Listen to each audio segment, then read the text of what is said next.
Olá, pessoal, sejam bem-vindos a mais uma aula. Hoje nós vamos conversar sobre a ação anulatória de ato administrativo tributário. Na doutrina, vocês também vão encontrar essa ação com o nome de ação anulatória de débito fiscal, ou ação anulatória de débito tributário, ou simplesmente ação anulatória tributária. Tá.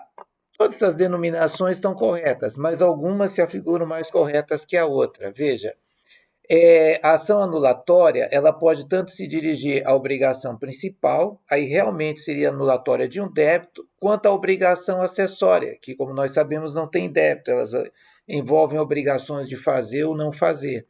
Então, quando a gente fala em ação anulatória, a modalidade, a denominação mais precisa seria a ação anulatória de ato administrativo tributário, que é o ato de lançamento, de constituição da obrigação. Então, ela pode ser tanto obrigação principal, que seria um débito, quanto acessória, tá? Então, essa é a denominação que a gente vai usar, mas, a título de esclarecimento, vocês vão encontrar de forma muito coloquial na doutrina ação anulatória de débito fiscal, ação anulatória de débito tributário, ou simplesmente ação anulatória tributária. Todas estão corretas, tá?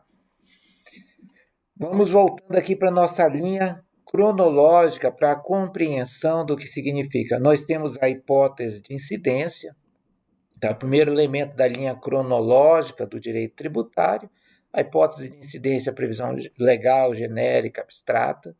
Nós temos o fato gerador, o fato que gera a obrigação tributária. O fato gerador é a ocorrência em concreto dessa previsão legal, tá? Então, o fato gerador é quando a hipótese da lei se torna concreta, factível, se realiza, tá?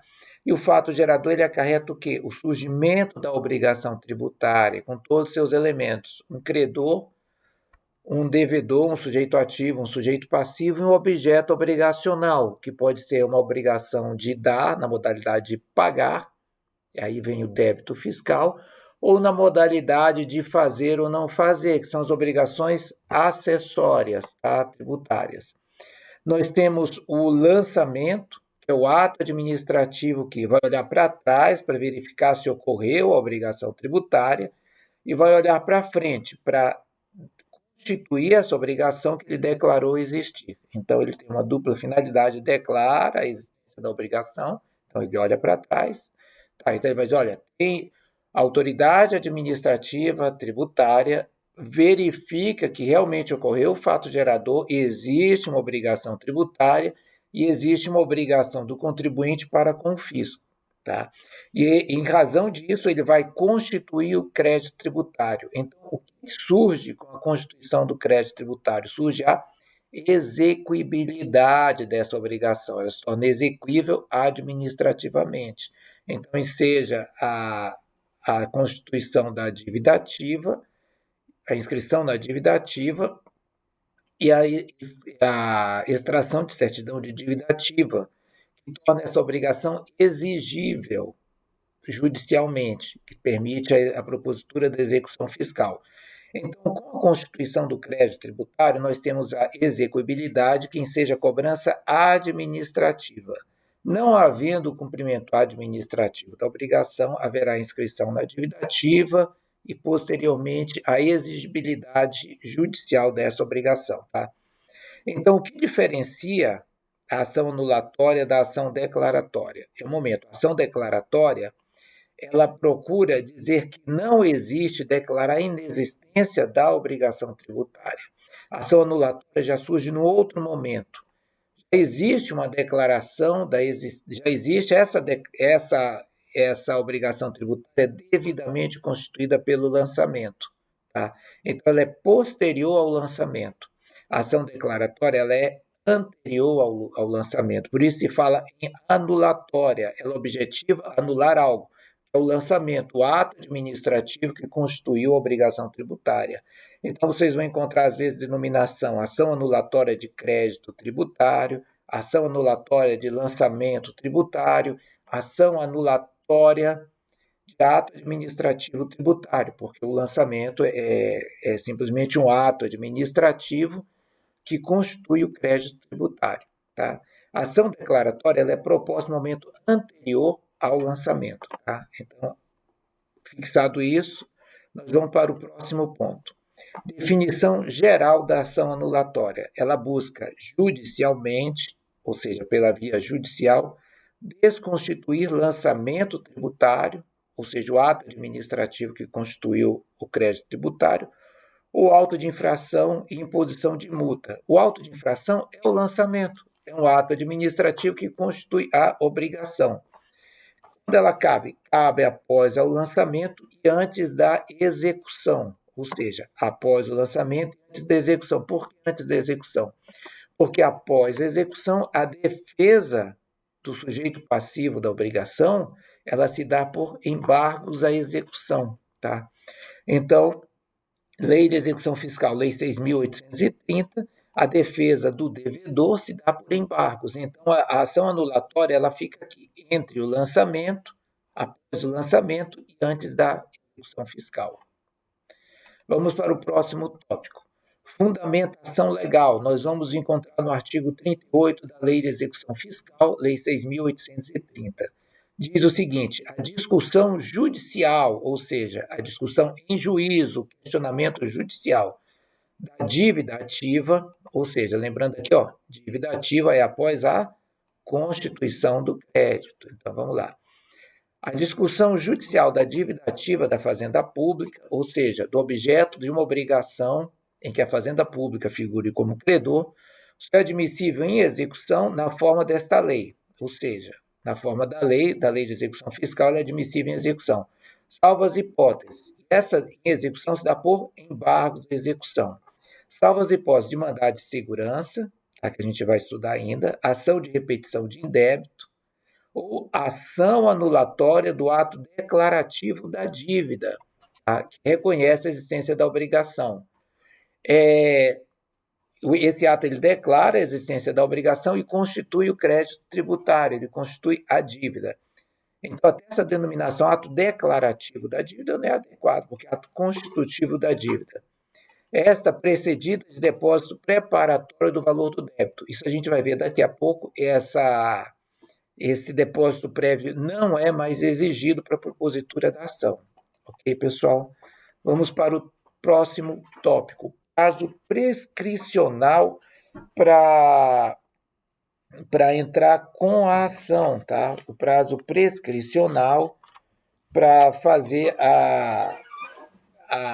o ajuizamento da ação anulatória de débito tributário, ação anulatória de ato administrativo tributário. Nós temos dois. Antes do pagamento do tributo, são 5 anos, é o que está no artigo 174 do CTN e artigo 1º do decreto 20.910 de 1932. Esse decreto 20.910, ele trata do prazo prescricional das ações contra a Fazenda Pública, que é o prazo de 5 anos. Então, essa é a regra geral e ela se aplica para a obrigação, para a ação anulatória de débito fiscal, ação anulatória de ato administrativo tributário, tá? O artigo 174 do CTN, ele dispõe que a ação de cobrança do crédito tributário prescreve em 5 anos. Então, essa regra ela também se aplica para a ação anulatória de crédito tributário, tá? Então, essa é a regra antes do pagamento de tributo, 5 anos. Na dúvida, esse é o prazo, tá? Após o pagamento do tributo, você recebeu uma notificação administrativa e efetuou o pagamento do tributo, tá? Qual é o prazo? Contra a decisão administrativa que denegar restituição, 2 anos. Você pode pedir a anulação do crédito tributário por vício do lançamento, por sua própria constituição, 2 anos após a decisão administrativa que denegar restituição. Sem decisão administrativa sobre restituição, nós vamos para o prazo do artigo 168 do CTN, artigo 168 do CTN, que ele fala no prazo de 5 anos para pedir a restituição, tá? Então, qual é o prazo prescricional? Regra geral, 5 anos, se não houver pagamento. Se houve pagamento com um pedido administrativo de restituição e esse pedido foi indeferido, 2 anos após a ciência desse pedido. Sem decisão administrativa sobre a restituição, 5 anos, ok? Fixado isso, pessoal, nós vimos aqui, quando nós falamos sobre a fundamentação legal, nós temos o artigo 138 da Lei de Execução Fiscal, Lei 6.830, que fala que a dívida ativa pode ser discutida judicialmente por ação anulatória, essa precedida de depósito preparatório do valor do débito. Pois bem, tá? Esse depósito, ele é exigível? Hoje não. Nós temos a súmula 28 do STF, súmula vinculante. Ela diz o seguinte: é inconstitucional, ou seja, não encontra amparo na Constituição porque afasta a acessibilidade ao Poder Judiciário, a exigência de depósito prévio como requisito de admissibilidade de ação judicial no qual se pretende discutir a exigibilidade do crédito tributário. Ou seja, voltando aqui, nós temos o lançamento, é o ato que constitui o crédito tributário. Com o lançamento, com a constituição do crédito, surge a execuibilidade, que permite a cobrança administrativa, e com a inscrição na dívida ativa, surge a exigibilidade. Então, ele está dizendo o seguinte: não se exige depósito prévio, como previsto no artigo 38 da Lei de Execução Fiscal, para propositura de ação anulatória, porque isso fere o preceito, o dispositivo constitucional de acesso ao Poder Judiciário. Ele vai limitar, vai fechar, vai estreitar essa possibilidade de demandar em juízo, tá? Então, essa é a questão sobre o depósito prévio. Hoje ele não é exigível, tá? Então, em qual hipótese seria interessante realizar o depósito prévio? O artigo 151 do CTN, ele fala em suspensão da exigibilidade, ou seja, se você suspende a exigibilidade, você impede a propositura da execução fiscal. Lembre-se que a ação anulatória ela é anterior, ela vai do lançamento à execução. Aqui, com o lançamento, nós temos a constituição do crédito e a execuibilidade. Esse crédito se tornou passível de cobrança administrativa, e com a inscrição da dívida ativa, nós temos a exigibilidade, que seja a possibilidade de cobrança judicial, tá? Então, ele está dizendo o seguinte: você pode suspender a exigibilidade, você pode impedir a cobrança judicial desse débito com o depósito de seu montante para discussão judicial, tá? Mas também, se você entrar com uma ação sem depósito prévio e conseguir uma antecipação de tutela, você suspende essa exigibilidade também. Então, quando você for preparar uma ação anulatória, você tem que ter a cautela na antecipação de tutela, de formular um pedido para suspender a exigibilidade desse débito, para obstar a propositura de uma execução fiscal, tá? Então, essa é uma cautela que tem que se ter na propositura desse tipo de ação. A petição inicial, a ação anulatória vai seguir os fundamentos do artigo 319 do CPC, muito parecida com a ação declaratória. Primeiro, o juízo aqui é dirigida, aí você vai ter que verificar se a exação tributária ela é da União, aí vai ser dirigida para a Justiça Federal, ou estadual ou municipal, que vai ser para o juízo estadual. Sendo do juízo estadual, você vai verificar se é o juízo da vara de fazenda ou de uma vara civil genérica. Então, vai ter que observar no enunciado da questão se vai estar assim, vara única. Aí você vai colocar para o juízo civil, o juízo da vara única da comarca tal, ou vai propor na vara de execução fiscal, tá? Aqui o inciso 2, ele trata da qualificação do autor e do réu. O fato e os fundamentos jurídicos do seu pedido, você vai desenvolver a situação fática, quem seja a propositura da ação, vai explicar. Você nunca inventa fatos vai extrair todos do enunciado da questão. Tá? Vai trabalhar apenas com o que tem no enunciado da questão. Você vai expor os fundamentos jurídicos do seu pedido, por que o lançamento, o ato que constituiu o, o crédito tributário, ele é inválido. Tá? Vai fazer o pedido e suas especificações. Importante.